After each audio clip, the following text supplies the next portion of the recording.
Hello, this is Property Matters, a weekly catch-up on the world of property, supported by Fairview International Property Consultancy and auctionproperty.co.uk.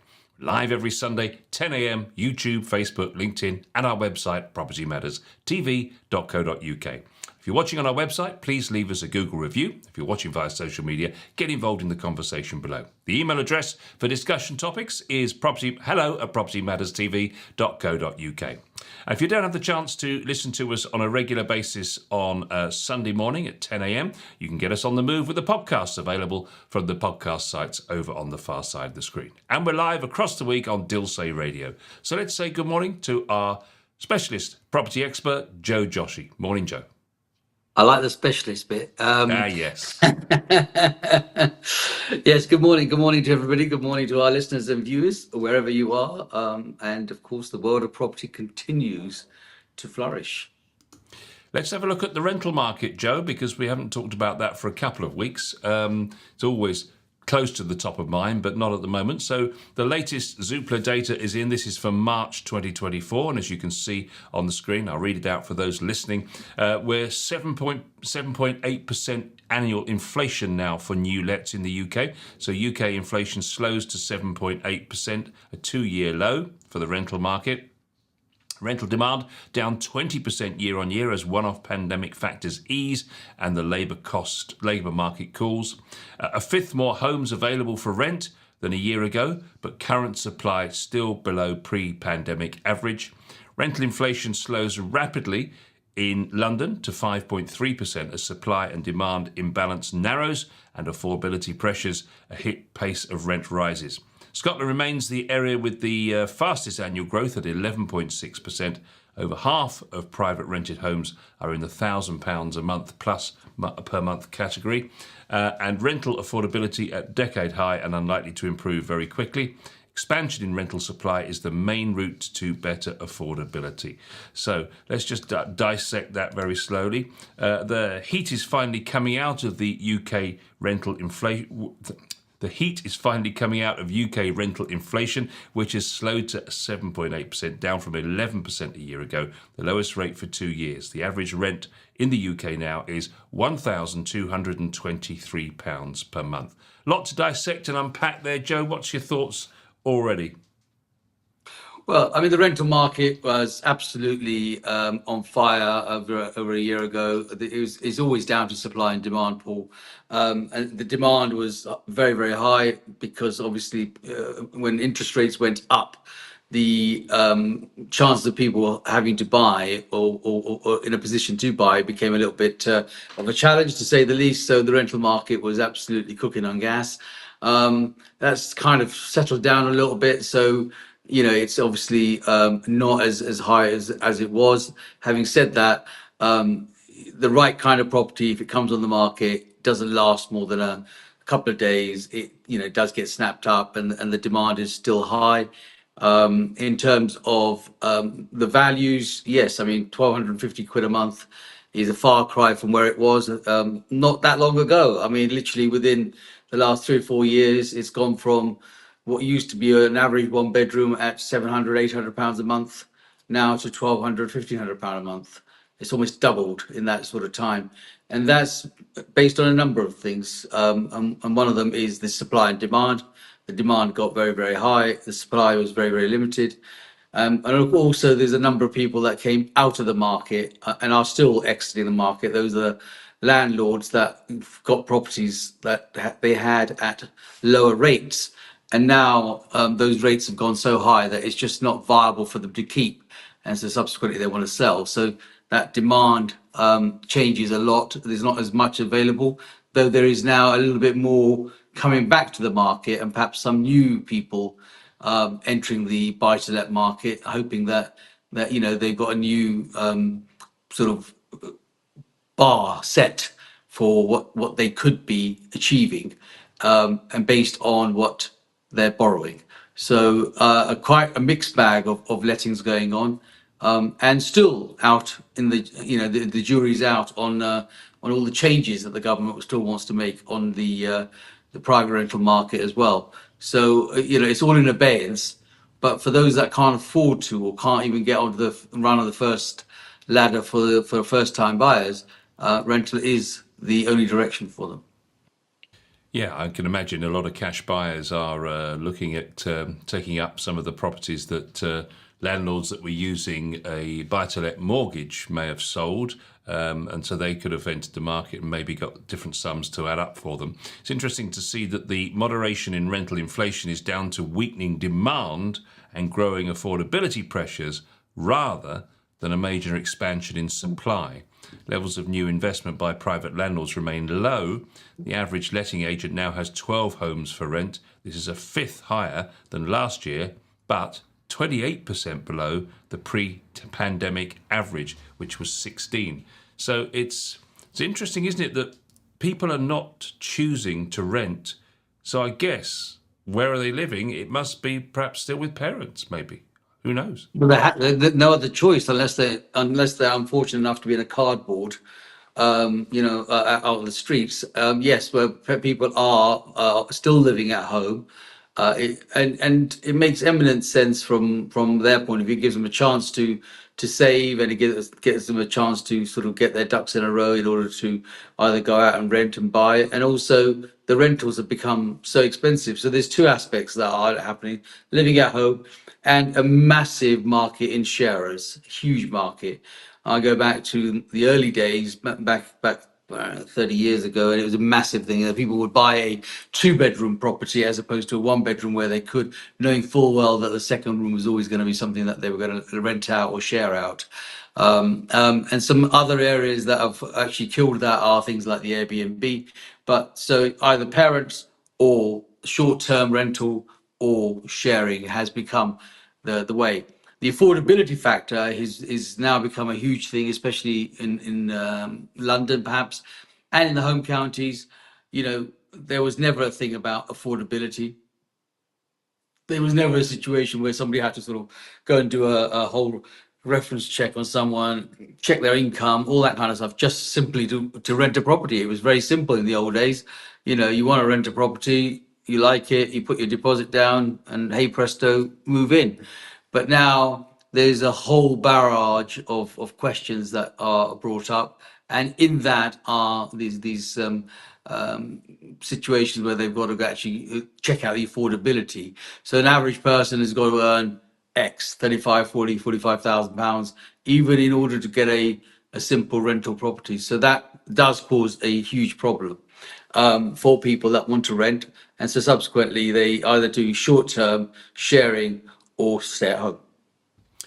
Demand for rented homes has fallen by a fifth over the last year as one-off pandemic factors recede, the labour market cools, and lower mortgage rates support first-time buyers. However, there remains more than 15 inquiries for every home for rent. This is down from over 40 per property in 2021, but still double pre-pandemic levels.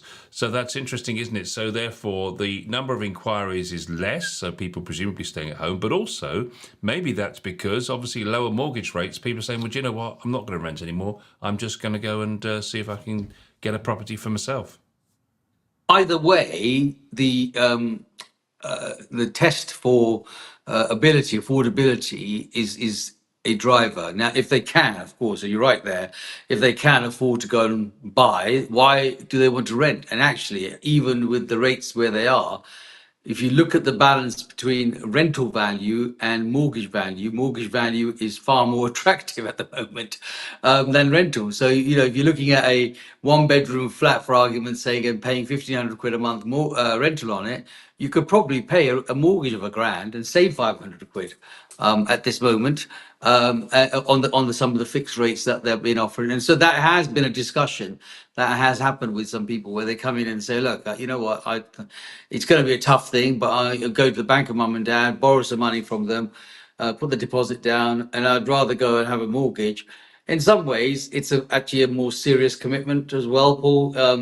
It gives them a real tangible thing to sort of, have stability in their life, and make sure that they want to have a direction. So having a mortgage, knowing that they've actually bought their own property, is actually a huge, big step in the right direction for a lot of people. So you're absolutely right. They could be actually now beginning to think, well, interest rates, it hasn't changed. It's still 5.25. And they're talking about it might come down in the summer sometime, but the reality is it's going to be around 5. And so first time buyer mortgage offers are anything between 3.5, 3.75 to 4% fixed over a given period, depending on how much deposit they're putting in, and of course, subject to status. But the reality is that all of those options are open, and we have come through some of that difficult time. When you think back, 23, beginning of 23 was pretty dire. Rates went up almost on a monthly basis, and the cost of living went up. And so, thinking about that in the early part of 24, we're a far cry from where we were a year ago. Interesting that since 2017, homes for rent per agent compared to the pre-pandemic levels, which was the average in 2017 to 2019, they're down 28%. So that's roughly the same sort of time the government introduced all of their changes to buy-to-let, the restrictions and the greater legislation that were put on them, the fact that they couldn't claim interest relief or tax relief on some of their profits, for example. All those kind of that legislation that came in. One wonders to what extent that drop of a third has anything to do with the fact that landlords are saying, I just can't make it work anymore. Well, I mean, apart from all the changes financially, it's equally it's the other cost pool and maintenance wise. So when you look at things like we've talked about it, EPC rating for argument's sake, there was this big thing on about having the EPC rating going up. So some of those properties that were going to cost a refurbish of 15, 20,000 pounds, they'd rather not get involved in doing that. So there's been a huge exit for a number of reasons, and one of those could be things like upgrading for the EPC for the future, mortgage rates going the way it is, taxations that come through, and also time. I've spoken to a lot of landlords who are at a time in their life where they're not interested in the leaky tap job anymore. They just want to be out and let somebody else have that hassle. And they've done it for years and years and years. So it's just about timing, I think.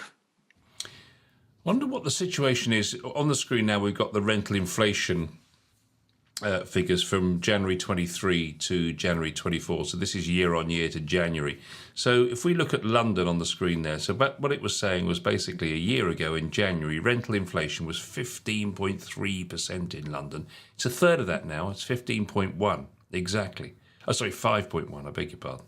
So 15.3 down to 5.1 in London. That's a dramatic drop. And as you can see with Yorkshire and Humberside, Southwest, West Midlands, East Midlands, Southeast, Eastern Wales, Northwest, Northeast Scotland is the only other one, perhaps it's a similar situation. But most of them have remained reasonably close. But what's happening in London for rental inflation to drop to one third of what it was a year ago? Well, I think it's been a buyer's market pool for London, people have been looking to buy as opposed to rent where they can, and also internationally, it's been a little bit slow. We've got a lot of wars going on here, there, and everywhere. Some of our bigger customers that may have originally come over and taken long-term rentals, Russia, for example, are not welcome in the country at the moment because they've had their assets frozen and all sorts of other things. So I think London's driven by an international market quite a lot, but more than anything else, for the first-time buyers, those that can buy, it's also been a market where they can turn around and say, well, actually, I'd rather not rent because the rents have been quite colossal. A room rate, for argument's sake, on a weekly basis in some cases in London, not on a monthly basis. In the other areas that we talk about, things are discussed on a monthly basis. In London, we are almost of the same equivalent on a weekly basis. So sometimes you could be renting a room for £500 a week, whereas in another place, you could be renting an entire place for £500 a month. So there's a huge difference that London brings for these sort of things. Another couple of things to notice in there. Scotland as well, Joe, is the only part of the country that's still in double figures. So rental inflation there is 11.6. So comparing that to just remind everybody what it was overall, it's 7.8. So it's some 5% or thereabouts above what it was what it is in the UK. Any thoughts on why Scotland might be still so sky high compared to the rest of the UK, apart from London? I think Scotland has its own little thing, but I think it's just down to the fact that people want to rent. The affordability factor really kicks in there. Employment structure really kicks in there, and sometimes it's just safer to be in the rental market, which is why that figure has not really dropped. And so there's no other alternative for people there, even for first-time buyers. This is a challenge in the north, especially in Scotland. And so I think that's probably why it still stays in double figures. And the northeast, the only one with a dramatic bucking of the trend, really, because everything's just about either par for what it was a year ago, or a little bit up, or a little bit down, or in London's case, a lot down. But the northeast there, it's gone up from sort of 7 to 9%. So I do remember some 6 months ago we were saying about that was the place where everyone was buying. Maybe lots of buy-to-let landlords have looked for property in the northeast and seen that the low prices might mean a good yield.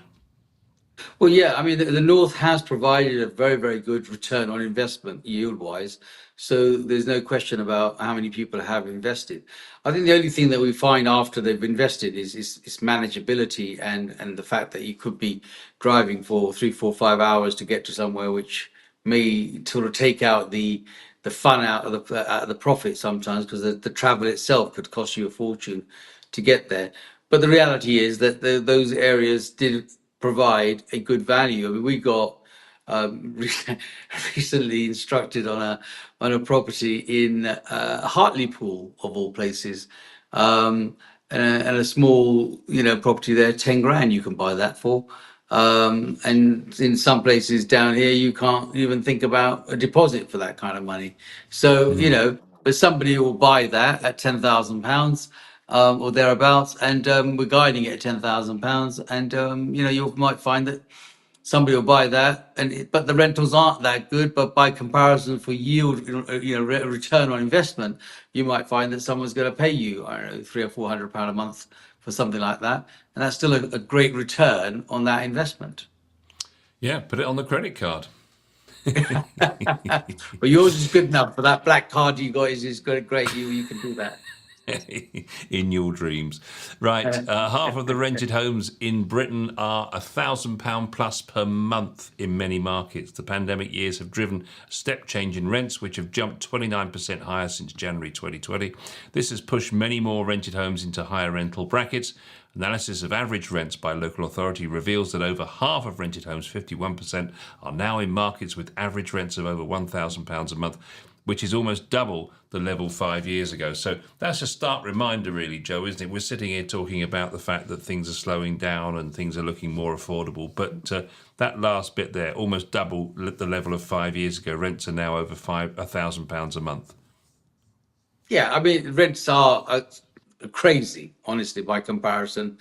Really been shocking myself on some of the rents that people have been prepared to commit me. What scares me, I suppose, in those things is they do make that commitment, and it's how long it is that they can be able to sustain that. It might be good short term, but if you're in there for a 12-month, 24-month period, your job circumstances change, your personal circumstances change for any reason, you could be in deep water before you know it, and it's absolutely crazy for what the rent values are at this moment in time.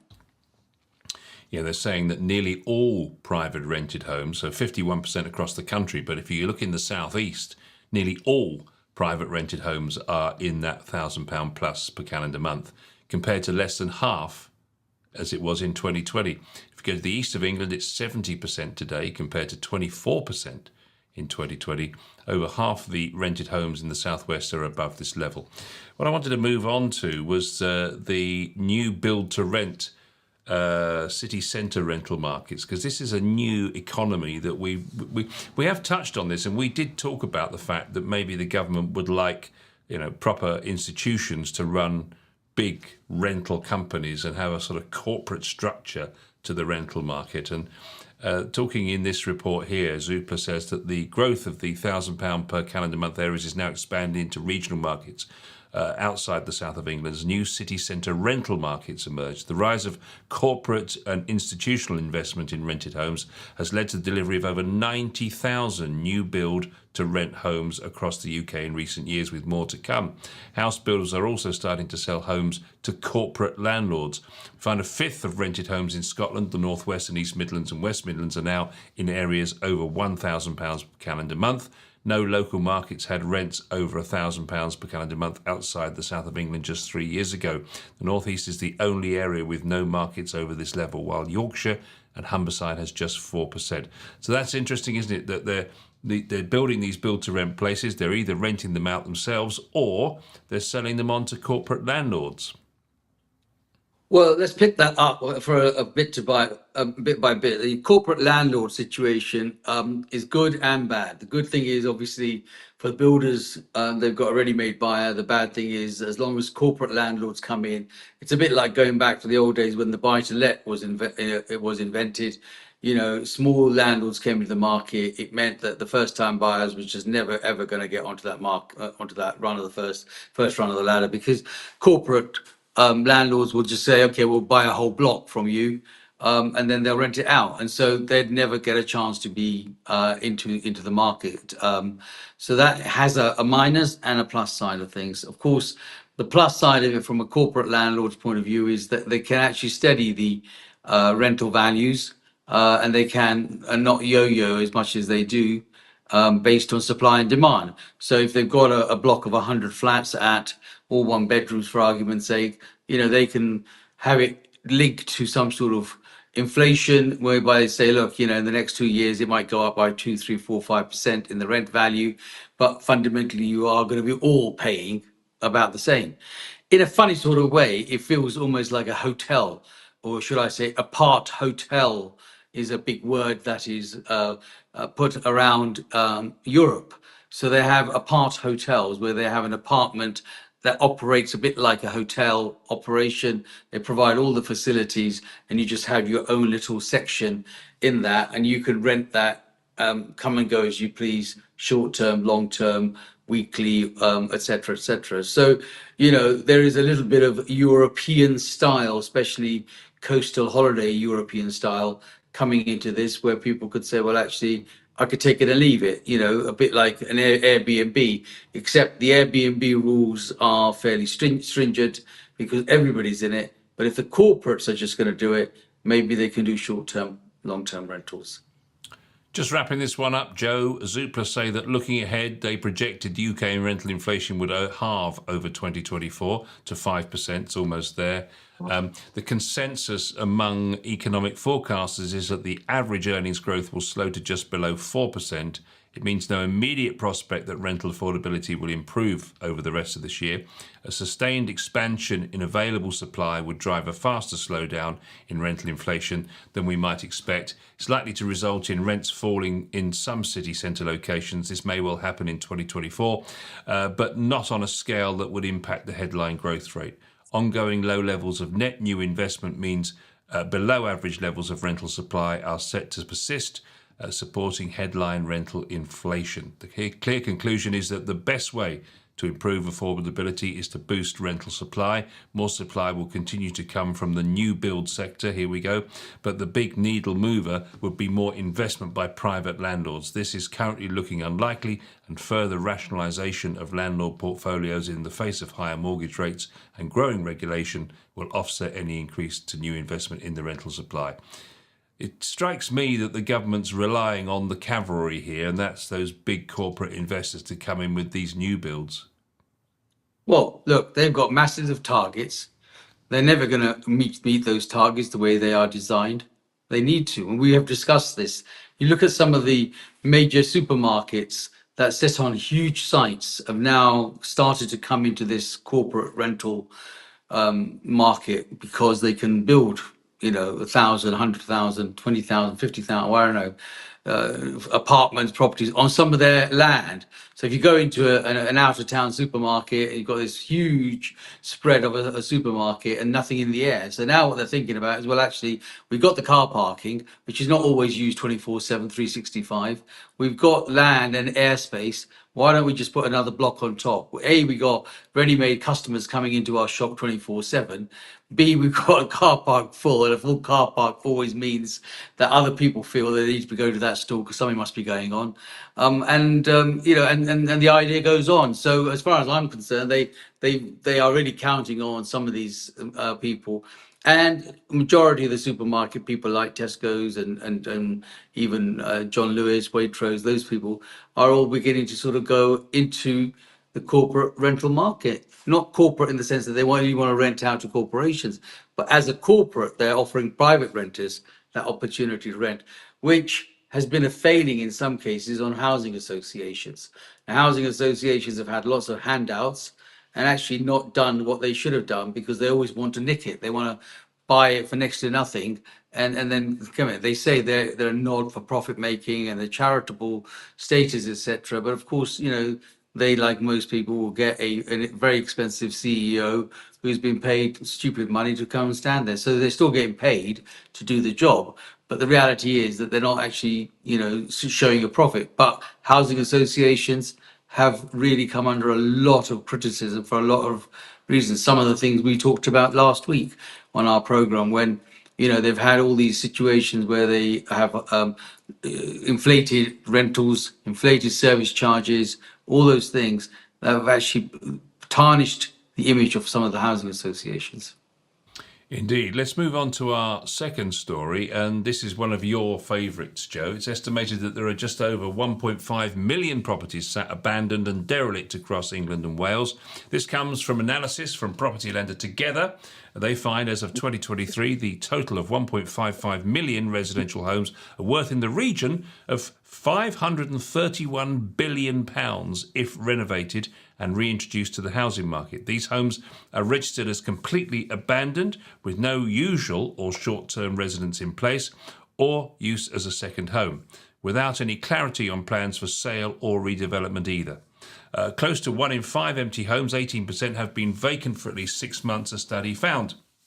Top 3 regions where the volume of empty properties is rising is led by the southwest of England at 20%, East England at 16%, East Midlands at 15%, and while Wales has seen volumes decrease by 13% in recent years, there are still over 90,000 abandoned properties across the country of Wales.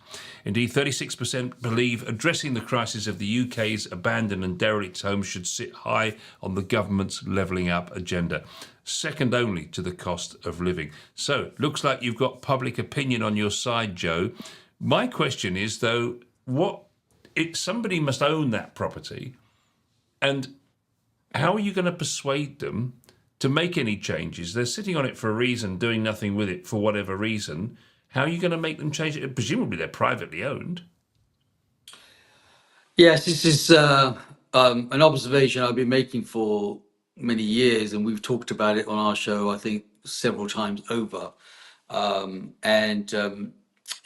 always felt that the government's target of providing homes can easily be reached. And if you look at the numbers that you have just talked about, it sort of knocks the ball out of the park very quickly if they actually took heed to some of this guidance and made people do something with those properties. And if you then combine what are vacant properties or derelict or not lived in properties, along with the number of properties that have had got planning permission granted on expanding and developing, and yet those people have done nothing about it.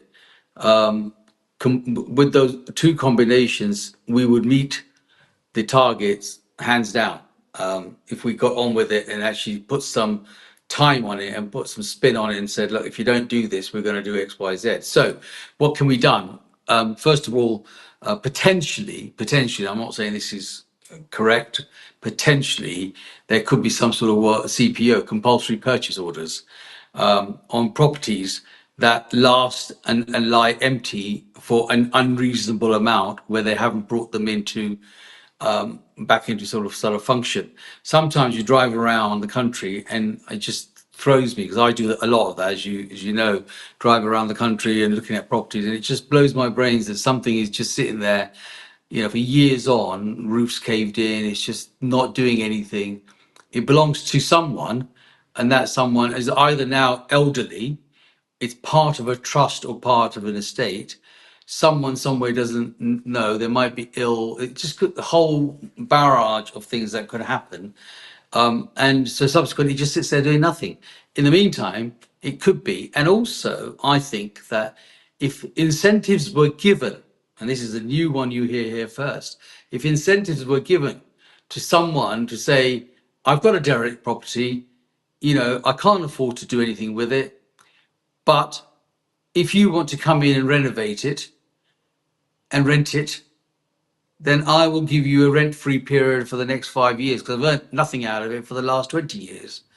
you Mm. know so that gives an incentive to people to come in and say, okay, well, I don't mind putting my money into having this develop if I know that I'm in here for a 5, 10, 15, 20 year rental plan with this guy. I can make it my own home, and we're all in a win-win situation. I build it and get a long term. He gets himself an asset that's actually now worth something, but he couldn't afford to do it, and it's a home created for a family in a very nice location, perhaps, that's just sat there lying derelict.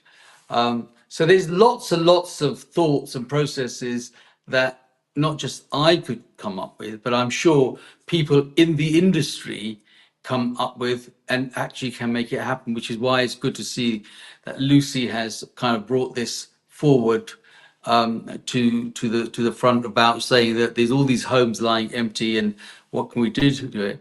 I think there's a lot of creative work that can happen with people, and the government can support that. Even if they were to turn around and give some sort of building allowances. They used to when they used to have council houses before they flogged the whole lot off. They turned around and used to say, well, we'll give you a grant to put in a new bathroom, or we'll give you a grant to upgrade your kitchen, or you need central heating put in, we'll give you a grant to do that. Even in some cases, the councils back in the days were mortgage lenders. And maybe in hindsight, they should become the mortgage lenders again, because they can't actually, do damn decent investment. They're rubbish at doing that. They can't organize that, but they might be able to say, look, we'll do a 25-year mortgage to someone who's going to go and make this happen. We get the rental and the mortgage payments back to us with an interest, and we get a property put back together, which somebody's put together. There's loads and loads of things that I could come up with, and make sure that these things are available. And I'm really happy to see that, it's been brought to the forefront, and I think we can beat those targets. So Joe Joshi for Prime Minister, no problem. And we but these aren't like mad ideas. They're just ideas that can happen. But you know what? There's somebody sitting in front of you says, it says, what's that thing Catherine Tate says? The computer says no. It's just, that's what it says. Can't do it, can't, because it's not my idea, so I'm not going to let it go forward. But I think there's a lot of properties lying derelict, so they should be able to do CPOs. They should be able to, come to some sort of negotiation and say, look, let's put this deal together. And there are people out there that would do it. There's lots of youngsters out there that would love to put their own mark on a property. They'd love to get involved. They may have one aspect of the funding. For example, they may have enough with parents' help to do the house up, but they may not have enough for the deposit and for the mortgage. But if they could do it up and do a deal with the landlord that owns that property and rent it for a given period to give a return on their investment and time, equally a return to the owner by saying that he ends up with a property that was actually derelict and now is brought back into use, it's a win-win situation, Paul.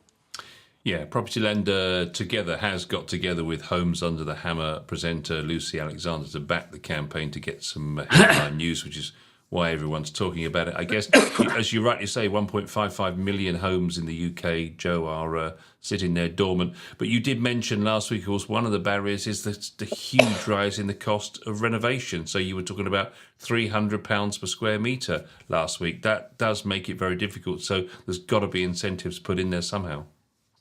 Yes, I mean, look, if the building cost has become expensive, and you're not going where the whole thing goes pear shaped, Paul, is that first of all you got to buy land values X, that's become expensive. Then on top of that you've got building costs, that's become expensive. But if land value can be at zero, for argument's sake, because it's doing nothing, it's derelict, and that could be put into the pot and say, right, here's our land as part of the deal, you bring the building cost, we're beginning to make sense. Somebody's going to do it. If they can have a contract for the next 15, 20, 25 years on it and say, I get my return on investment. Well, if it's lied empty for the last 15, 20 years doing nothing, it can't be any worse than that going forward, except at the next 15, 20 years, they've actually got a property that they've built out. Now, that they might give them a chance for that person that rented it to buy from that person.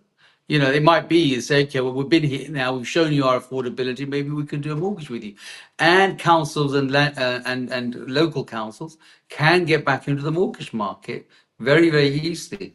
They've got money that they do, but most of them have wasted it on things that they think they've become asset managers.